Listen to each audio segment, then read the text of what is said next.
Welcome back for more science. I'm your host, Boston, PhD. Joining me as always is Dr. Moon. Howdy. Before we get into the science, talk about our next game because I forgot to have us pick one last time. LOL. Next up, we're gonna play Going Under. This was released in 2020. It's available on Game Pass if you have that. Looks like it's available on Xbox platforms, PlayStation platforms, and the PC. I'm not sure if it's on Switch. Let's do a quick Google search there, and it appears that it is. So it's also available on Switch. Go check that Yay. out. Going Under, that'll be next month's game. But let's talk about this past month's game, Dreamscaper. We sort of coalesce our thoughts, collate and gather our thoughts, and we'll answer the same question we ask every month of, will we keep playing it? Moon, what are your final thoughts on Dreamscaper? Let's just get it out the way. This is kind of sick. Like, this game is kind of incredible. Yeah. Like, no way in hell did I expect this game to be what it is. Right. It is so fantastically amazing. Like, if you have Game Pass, you should just get it. Yeah. You should just go play it. It's kind of incredible. I will keep playing this.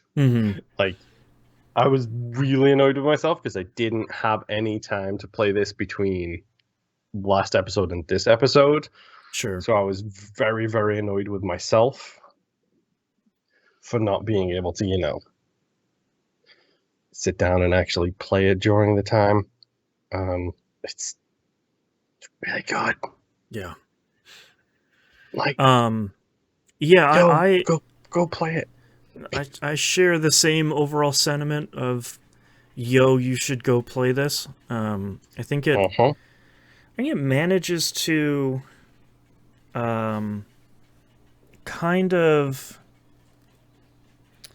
on the surface it seems very much like, oh yeah, it's like a beat 'em up, almost isometric, room by room, roguelike, yawn, like, no pun intended. But it seems kind of like You meant that pun, don't lie. I didn't. It just came out. I couldn't stop it.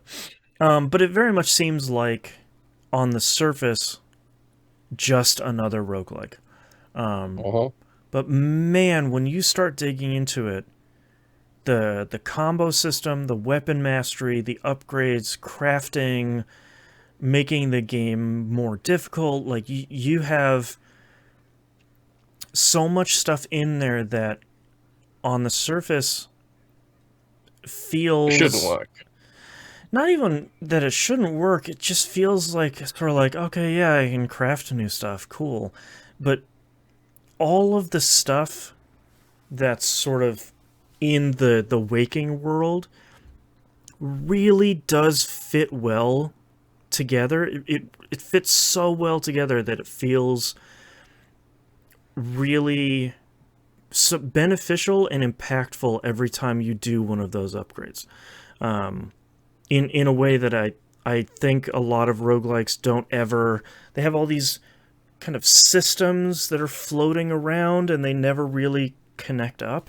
And I feel like Dreamscaper is one of the few roguelikes where all of those systems and all that stuff genuinely does connect together correctly, and all of it feels really good. Yeah. And it also helps that, like, it's one of those things, like, we give so much credit to Hades for telling a story using the rogue like elements to enhance the story. Right. And this does it just as well. Maybe not just as well, but He does it really, really does well. it so good in like. And you said yourself in like the first or second episode, like that animation where you hit the bed and then fall into the roguelike, It's good every time. Man. It's really good. Yeah. It's funny because it's something that Crown Trick was kind of going for you know, when your character falls asleep in the throne, and kind of that's when you go into the dreaming world. But man, that kind of hitting the bed and falling through it animation it's one of those things where if you spend the time on stuff you're going to see that often, it always really pays off. Like even as on the surface, some of the stuff in the background of the game when you're in the dream world seems simplistic, but the more you play through the game, you're like, there's actually a lot going on in these backgrounds. Like you're seeing into these same rooms run over run, which is fine. But you know, you start appreciating how well done the backgrounds are, how high quality some of the art is. You really start. Music is insanely good. Music is really good, and it's another one of those things where it's like, yeah, we're 3 people that made our game. Here you go. We hope you enjoy it. And it's like, you guys made something that's genuinely really good. Yeah, and like they're celebrating 250,000 players as well. Like, right. Like more people should play this. Yeah, 250,000 is really great, especially for a small studio. But I sincerely hope more people check this out and play it, especially because it's on Game Pass. You probably have Game Pass. You should go play it. Just put some time into it. It's great. Yeah, it's so good. Let's figure out where it's going to sit on our list of the greatest roguelikes of all time. Moon and I were talking here before the show. Figured we would start at number 20 in our list. So is Dreamscaper better than Griftlands? I think so. Because the one thing I will say about Griftlands is it does so much. But one might argue it does too much. Mm-hmm. Like, because there is like 3 different characters, 6 different types of combat you need to learn. Like, Griftlands is a lot. And I like it because it is a lot. But at the same time, it's a lot. Yeah, and I feel like Dreamscaper also has a lot in it, but it does a lot. I feel like it does a lot more with less. Like I was talking about, all the systems kind of connect and gel well together, and I feel like that's a real strong suit of this. Mm-hmm. Also, I agree. Is Dreamscaper better than Crown Trick? I think so. Two back-to-back games about dreams. I like Crown Trick. I think Crown Trick is a fine game. It is a fine video presentation. I love the art style. I like the fact that it's turn-based and like you have the time to sit there and think everything out. Kind of your traditional roguelike versus where Dreamscaper is kind of more of a modern roguelike. Yes. I think I prefer the action of Dreamscaper over the SRPG kind of nature of Crown Trick. And it's not taken away from Crown Trick. Crown Trick is a hell of a game. Like, you should go play Crown Trick too if you haven't, by the way. Also on Game Pass. Wait, is that 3 back-to-back we've had now? Game Pass? Oh, geez, maybe. Yeah, it is. Because it's like Crown Trick, then Dreamscaper, and now the game Wizard of Legend. No, the one we're doing. Oh, Going Under. Yeah. But no, I prefer Dreamscaper. I could see where they both might, you might enjoy them both. But at the same time, look at all of the extra stuff that Dreamscaper does outside of the gameplay itself. Yeah. Yeah, I agree. I also think Dreamscaper should go above Crown Trick. I like Crown Trick a lot, but I think comparing the two are very much apples and oranges. The traditional turn-based, grid-based roguelike versus kind of the modern thing. And I think where Crown Trick succeeds similarly to Dreamscaper is that both of them have really good... Like, when you look at Crown Trick, you buy the stuff in kind of the waking world that affects the gameplay sort of dreaming world section.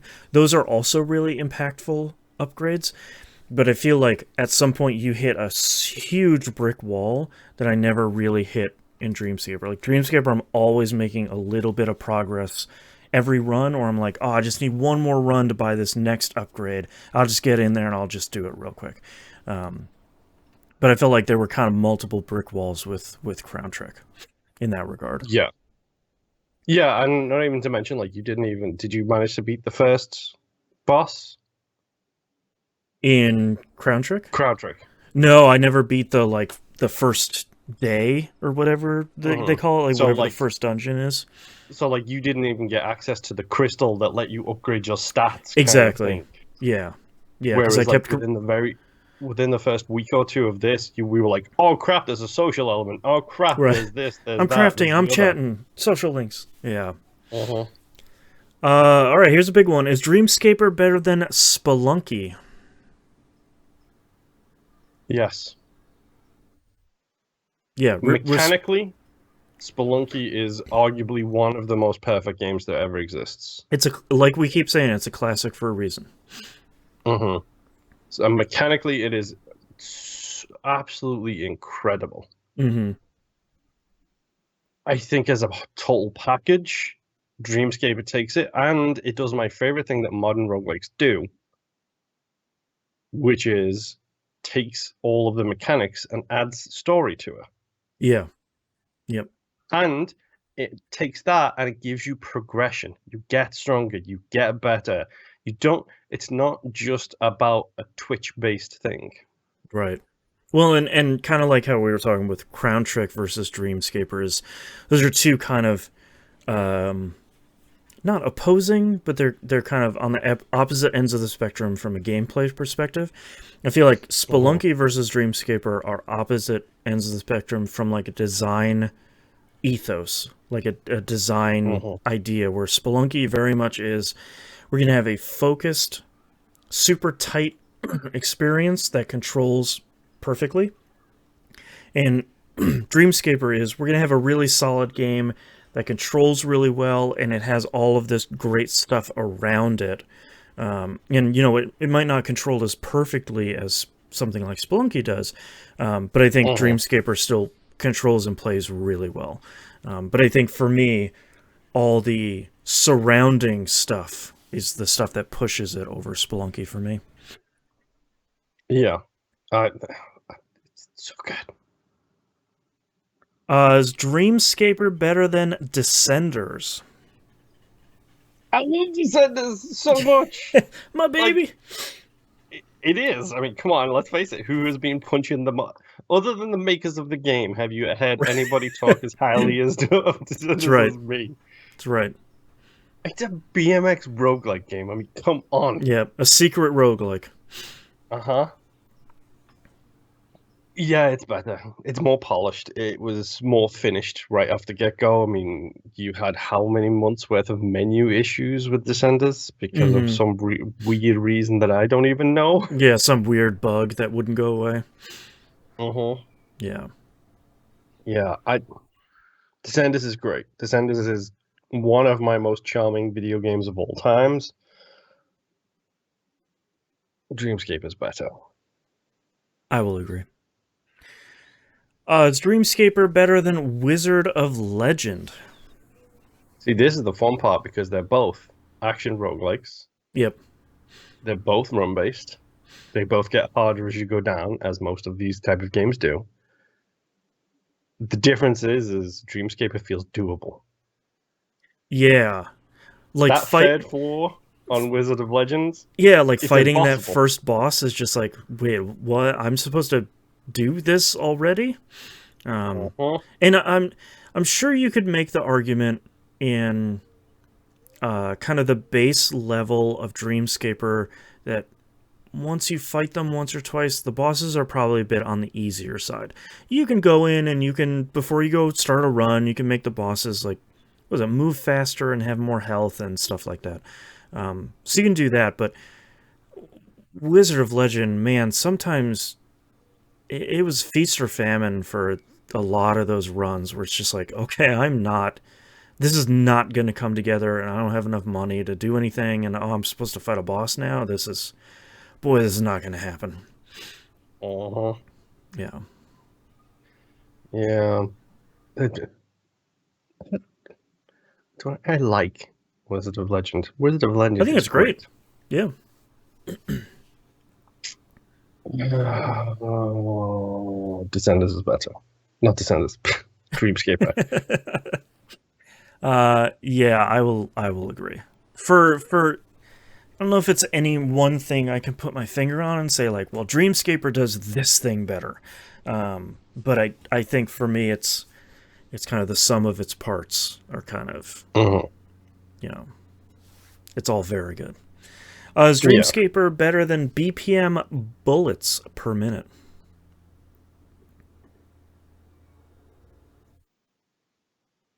I could beat a level in Dreamscaper, so that has that's a benefit for me. Um, I think I think if you're gonna leverage a criticism against BPM, it's that the whole thing is kind of hinging on the mechanic. Yes. And from what I've seen, the game overall doesn't look totally different from area to area or run to run or things like that. Um, so the variety there might be lacking, especially compared to something like Dreamscaper. Yeah. And like, and again, it's a it's a world that's cool as hell, Mm-hmm. but there is very much skill based. Like there is Right. so much twitch mechanics in BPM that it's very, very difficult sometimes. Right. I think this one does probably take it. Like I think BPM is great. I think Dreamscape is better. Yeah, I agree. Is Dreamscaper better than Nuclear Throne? Oh Mm. boy. Ah. Yes, because I can beat Dreamscaper. I feel like I will never beat Nuclear Throne. It's like Zombies Ate My Yeah. Neighbors on the Genesis. I'm never going to beat that game. I could probably try now and I will still not beat that game. Yeah. I'd like it's so hard. And it's so good. Like it's another one of those games where it's like, yeah, you could live in the Hall of Fame and I don't think too many people would be upset about it because it really is Yes. a classic, but it does feel very much not of the era, but of kind of the school of thought of like this game has a lot of content, this game has a lot of characters, and you're going to spend a lot of time with it because it's very difficult. Well, it's still great though. I think Mm. Dreamscaper goes above Nuclear Throne for me. Yeah, probably that would be my guess too. Is Dreamscaper better than Dicey Dungeons? That's a hard one. Yes. I think I'm going to agree because I think part of Dicey Dungeon's biggest strength and biggest weakness is that there's no, when we played it at the very least, there was no kind of traditional roguelike setup. Mm-hmm. You're going into a character and you're going into a level with some sort of thing already set up. It's nothing, nightmare inducing like Isaac's challenges or anything, but there very much was like a theme and a loadout and a run you were going to go do, as opposed to let's go in and have RNG give me stats or items or weapons or stuff like that. Yeah. And some of the like the biggest thing with Dicey for me was how sharply the mechanics veer from character to character. Yeah. where like when you get to the robot and like you're doing like the math and figuring out like what you've got and not got Oh, it's based so on good. it's great, but it's a big shift of mechanics, and it's Mm-hmm. just like, oh, okay, Yeah. okay. I think it goes above it. Yeah, I do too. Is Dreamscaper better than Has Been Heroes? Oh boy, you couldn't get more different for these two games. You really couldn't. Um, man, I liked Has Been Heroes a lot. Has Been Heroes, looking at it on this list, I think it's the game I forget about the most out of most of these games in this list, especially kind of here in the top 20. But every time I think about it, I'm like, yeah, Has Been Heroes was real good. Yeah, and it's so unique. That's the Yep. hardest thing about it is compared to other things on this list, the whole sliding up and down the columns, the knocking people from behind to stun them. Like, It's Plants vs. Zombies tower defense thing. yeah,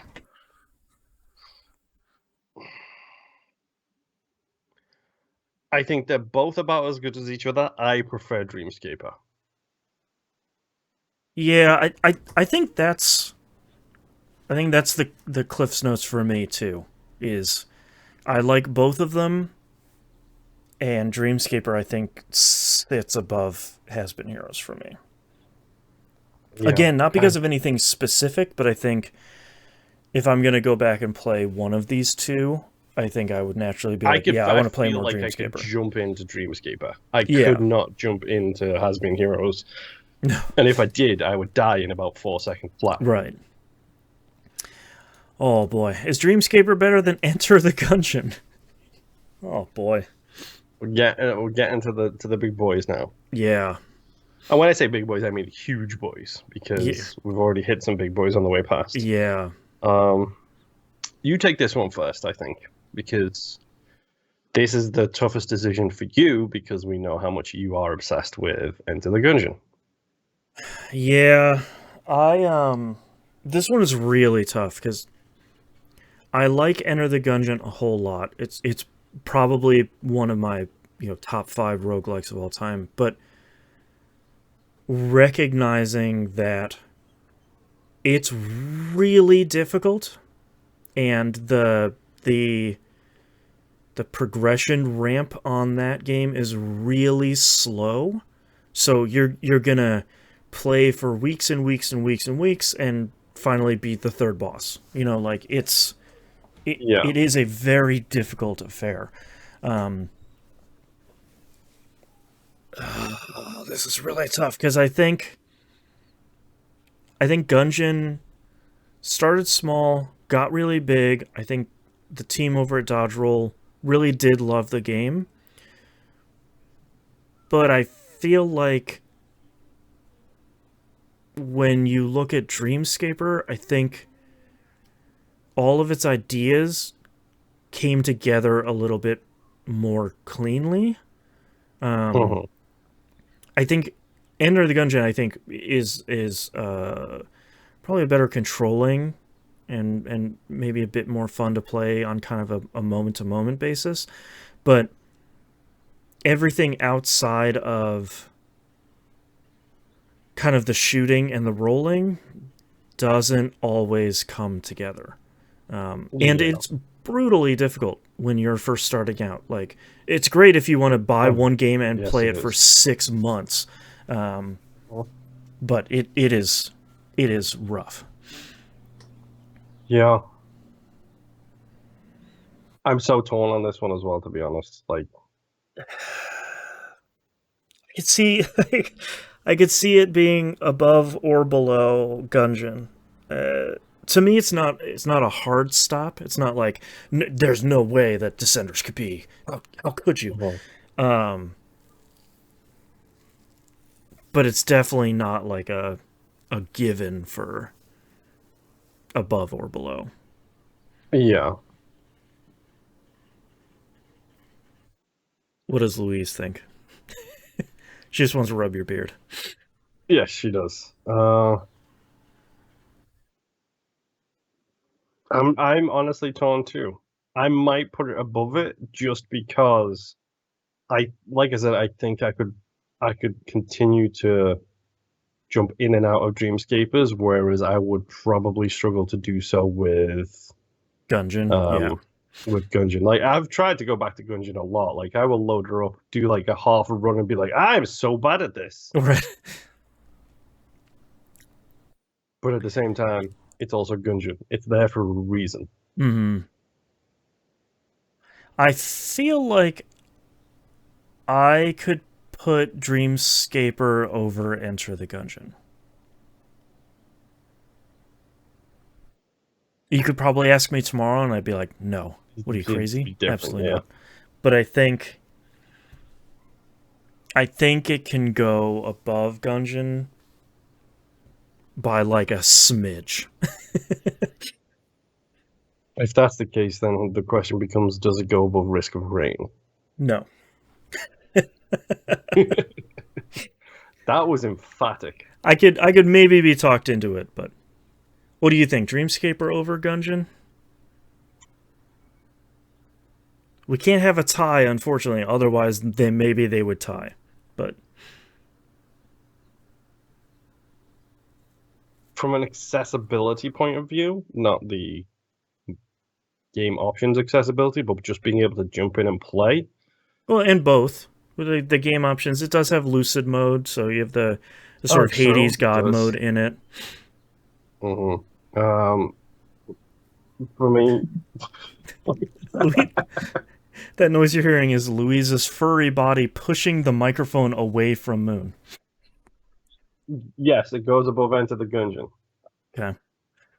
Look, you have a seat by the window, so you can look out the window. You don't have to sit on me to do it. Louise, important question here. Is Dreamscaper better than Risk of Rain? My knee jerk is no. Mine is yes. Interesting. I'll have you go first and plead your case then. I like Risk of Rain. I like it a lot. I like it even more now that I can play it on console, and it doesn't lie. Hmm. Um, Bringing back that old gem. Right. Um,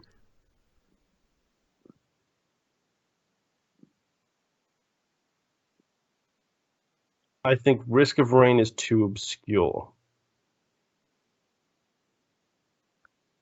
Like it's a little bit too Like it has so many secrets, so many additional items, so many everything. Like so much extra stuff built into that world that some of it is literally impossible, like nightmarish to try and find, mhm. or you just end up Googling to figure out what the hell you're trying to do. Yeah, that's fair. I think that Very is a much similar problem to Nuclear Throne. Like Nuclear Throne is like, if I want to unlock the squid-faced fella, then I need to do this, this, this, and this, and at no point does it explain sure. any of that to you at all. Something that Risk of Rain 2 really addressed very quickly, where it's like, if you'd like to unlock this character, you need to do this thing. Here are all the characters, here's how to unlock them. Uh-huh. That's a good point. And don't get me wrong, I love Risk of Rain. It took me a while to come around to Risk of Rain, but I do genuinely enjoy it now, Mm-hmm. especially now that I have the console version of it available to me. Right. But that game is rough I'd say that game is rough until literally it clicks, which can be anywhere from 3 hours to 40 hours into that game. Right. If it does. Yeah. I think that's fair. I think if you kind of compare apples to apples here with Dreamscaper and Risk of Rain, I think you can look at Dreamscaper and see lessons learned from kind of these classic roguelikes of how do I do, what do these things even do? I think when you look at Dreamscaper, it's like, here's what this person likes, here's how to unlock these options. Here are the currencies you need to unlock this thing in the book. This thing does that in the dungeon. Like it is very, very clear. It's not the Binding of Isaac school of game design, which is like, hey man, I don't know, go try it. Which Yeah. I think I also we click with a lot, but not always. yeah, and again, it's one of those games where you get stronger as you're playing it, which for me is a huge deal when it comes to roguelikes. It's like I want Right. to get stronger.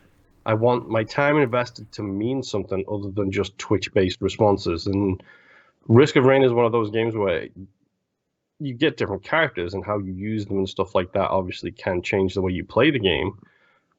But at the same time, it's like you get a couple of bad item rolls real early on, and then you are Right. just done Yeah. immediately. It relies more on kind of thumb skill for some of that stuff. Uh-huh. I think maybe you have convinced me that I think Dreamscaper goes above Risk of Rain. Okay. I'm okay with that. Is Dreamscaper better than Void Bastards? Boy. Oh boy. Speaking of like a story-based reason to do a roguelike, Right. rehydrated prisoners is always funny. Such a good idea, man. Um, I think my criticism of Void Bastards still kind of hangs over that game, which is I think at some point the difficulty spike is too large. So hard. Yeah. You Like get as soon as you like get up to like zone 3 or 4, like yeah. depth, it just kicks you in the teeth and doesn't stop. And to be fair for anyone listening, I don't know if they have patched it. I know they put out a DLC. I haven't played it. You know, we tend to not have enough time to go back to a lot of these games to revisit them over the You years. should just add open brackets, classic, close brackets after every That's single right. time we do one of these games. That's right. And I didn't feel. I felt like Dreamscaper had a difficulty curve that was fairly smooth. Yeah. You know, I still needed to learn, oh, here are these giant ogre enemies that are going to hit me 3 times, and each time hits like a truck. Okay, now I'm sort of building the flowchart appropriately. Yeah, and those enemies are the ones responsible for me using my magic and my ranged weapons more. Like, the first 3 floors of that game, I never used ranged weapons. Yeah. And then I run into those big, beefy a-holes, and then it's just like, oh no, I'm just going to use range the whole time because I Yeah. hate these guys.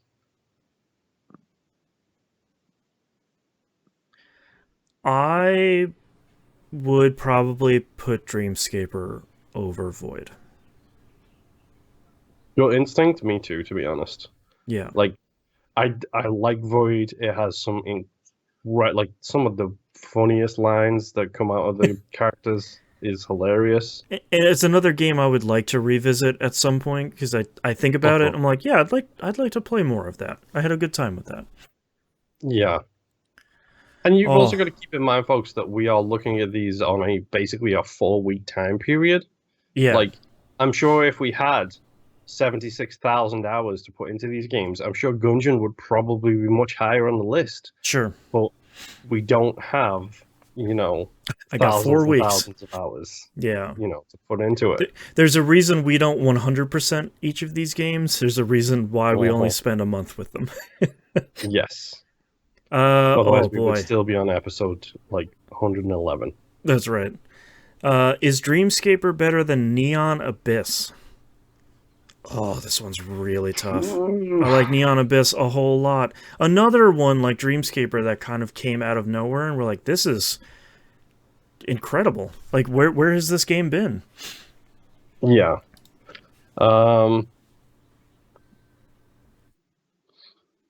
See, this is the fun part too, because you're looking at 2 best-in-class lessons learned from previous iterations.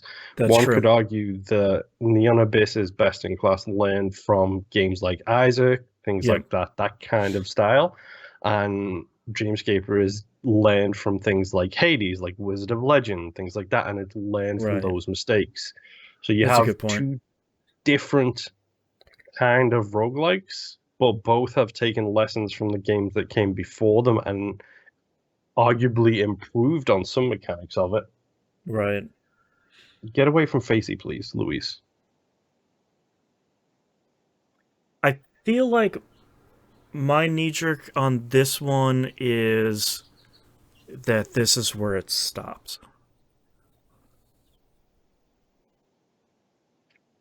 For me, it goes above it.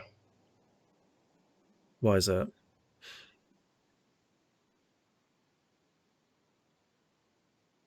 I think the presentation of Dreamscapers is just. I love the style of Neon Abyss. It's Mm-hmm. true to its name. It's an abyss, and it's very neon. It's Yeah, it has a very distinct, like it keeps with its style, whether you like it or you don't. It is uh very consistent. but like I love the mixing in of the social aspects and learning more about the main character as you go. Mm-hmm. All of that extracurricular activity, which you don't even really need to engage in. It's true. Like I think adding all of that in just elevates Dreamscaper like as a whole to a different level. Like I love Neon Abyss. There's so many items in that, and it's so referential to every roguelike ever. And it does the whole devil deal thing as well that Isaac does, and it presents it Mm-hmm. in a slightly different way, which I really do like. I think Dreamscaper might just be better all around for me because of that story that they've put in there. Like that, like learning that two of the people you're talking to in town are people from work, learning about her history, learning about like the the judgmental lady who works in the record shop. Right. Right. Like And adding all of this extra stuff, and not to mention in each of those zones there is something you can do, so there is a purpose to go to them as well. I think what's interesting is as I'm sitting here kind of comparing Neon Abyss to Dreamscaper, if there's ever a game that could use a weapon mastery system like Dreamscaper has, it Oh, would it's be Neon Void. Abyss. It could be Neon Abyss. As Neon Abyss, the best weapon you get is the one you start with. And a lot of times Uh-huh. the other weapons you pick up, you're like, this is not, what am I, what did I do? Like, I gotta get this other weapon. I'm not clicking with this at all. Yeah, until you just get one randomly, which is like OP as hell, and then that just Right. takes you through the rest of the run.